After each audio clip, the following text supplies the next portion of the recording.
Welcome to the Reconnection Club podcast, the show that helps parents heal troubled relationships with their adult sons and daughters. I'm your host, psychotherapist Tina Gilbertson. Each week, I'll offer you compassion, clarity, and personal development tips designed to help you reconnect, not only with your child, but with yourself. Now let's get started. If you're listening to this episode during the week of its release, you know that Mother's Day is fast approaching. If you're like many other moms estranged from their adult children, you're looking at the calendar with a combination of hope and dread. During an estrangement from an adult child, you don't need me to tell you that suffering tends to peak around special days and family events, especially Mother's and Father's Days. But it doesn't have to be as bad for parents, I think, as it too often is. So today, I want to offer you 4 steps to a better Mother's Day, no matter what.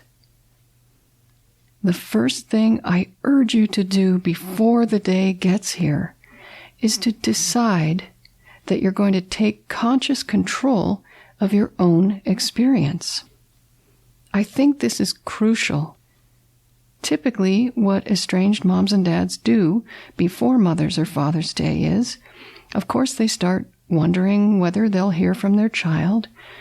They tell themselves not to get their hopes up, even though they know that they're secretly hoping for a breakthrough. And they think about what it will mean if their child does or doesn't contact them. And those thoughts are natural and understandable and pretty hard to avoid. But they won't prepare you for the actual day. Instead, they'll leave you feeling anxious and powerless. Your happiness will depend entirely on your estranged child. When you think about that, how does it make you feel? Do you want to place yourself in those particular hands at this particular time? If not, you'll need to gently remind yourself that your experience may be largely up to you. You have the power to make it a good day or just let it be whatever kind of day it is. It depends on what preparations you choose to make. Which brings us to the second step. So step number 1 was take control of your own experience. Your child shouldn't be the one to determine how you feel about yourself. The second step is to actively plan the day. What are you going to do on Mother's Day? Who do you want to spend time with that day? What will you do in the morning when you get up? What will you do for lunch? How will you spend the afternoon? What about dinner? What plans do you want to make for the evening? Sometimes parents will tell me, "Oh, I'm going to have lunch with a friend." Well, that's a great start, but it's only a couple of hours. Where will that leave you during the rest of the day? This isn't about filling the day with meaningless outings or spending a lot of money on restaurant meals. You could choose to spend the entire day alone at home. But still, you can plan that time. What will you do in the morning? What will you have for lunch, etc.? Plan every hour of the day ahead of time so that you're not sitting around waiting for communication that, in most cases of full-on estrangement, won't materialize. So I'm really serious about this. Please plan every part of your day, even if your plan is to sit in your living room and read. Which books will you read? What kind of tea will you sip while you read?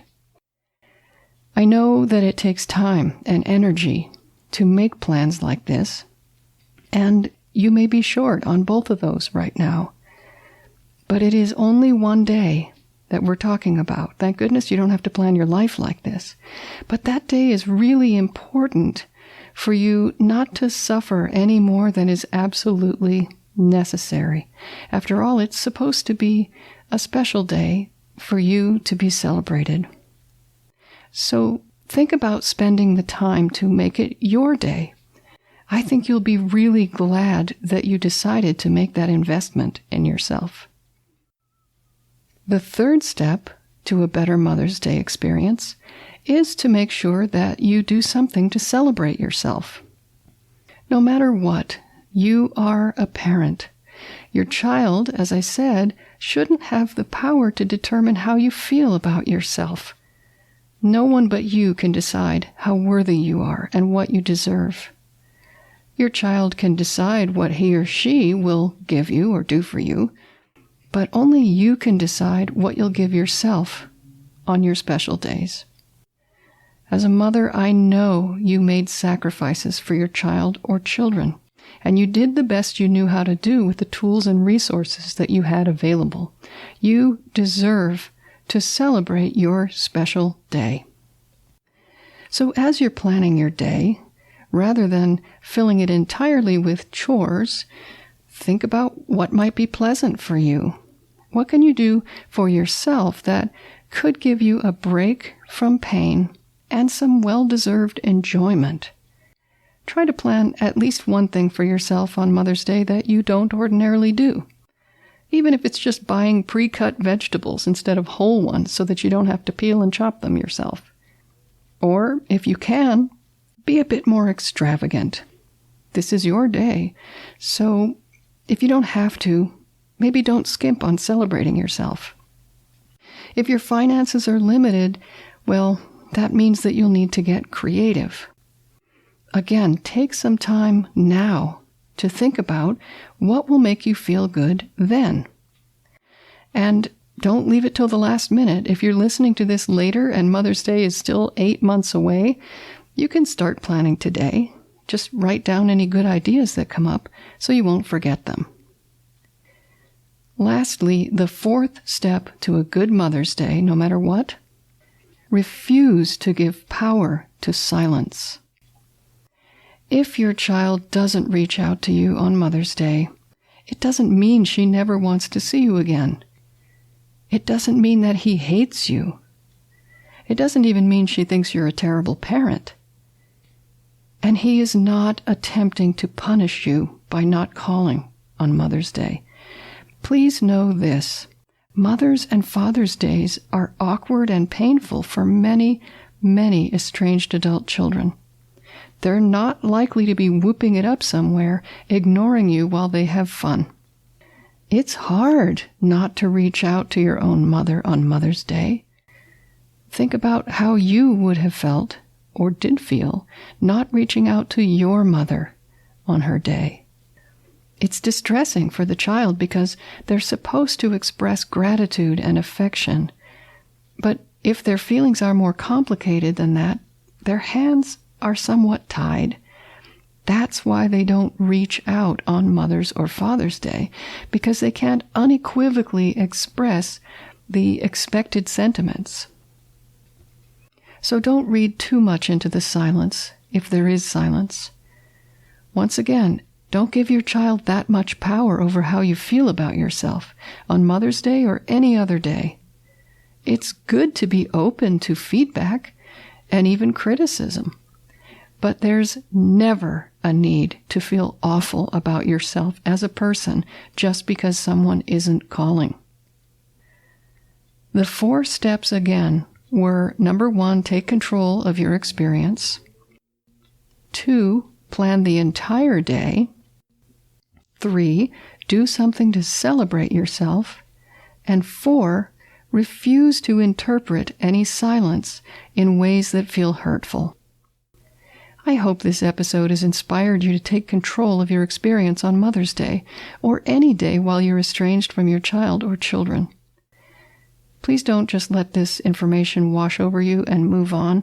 Start taking these steps long before your next special day. You can have a better experience, or let it just be the way it's going to be, depending to some degree on how much you take matters into your own hands. You can do this. The question is, will you do this for yourself? I wish you love and peace and courage and anything else you need or desire on Mother's Day and beyond. Until next time, remember that you are a loving, lovable, and still growing human being. So please, take good care of yourself. Bye for now. If you've enjoyed this episode of the Reconnection Club podcast, I invite you to check out reconnectionclub.com. The Reconnection Club is for parents at any stage of estrangement from their adult, child, or children. So whether you've just realized there's trouble between you, you've been living with estrangement for years, or you're newly reconciled but still walking on eggshells, the Reconnection Club is your essential resource for information, support, and continued personal growth.